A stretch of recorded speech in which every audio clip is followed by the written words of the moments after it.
દર્શક મિત્રો, જી ન્યૂઝ ગુજરાતીમાં આપનું હાર્દિક સ્વાગત છે.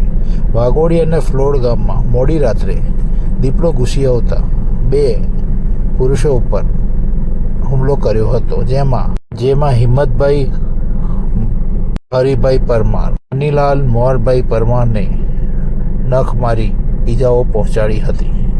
ગ્રામજનો આવી જતા બૂમાબૂમ કરતા દીપડો ત્યાંથી નાસી છૂટ્યો હતો. લોહી લુહાણ હાલતમાં બંનેને સારવાર અર્થે હોસ્પિટલ ખસેડવામાં આવ્યા હતા.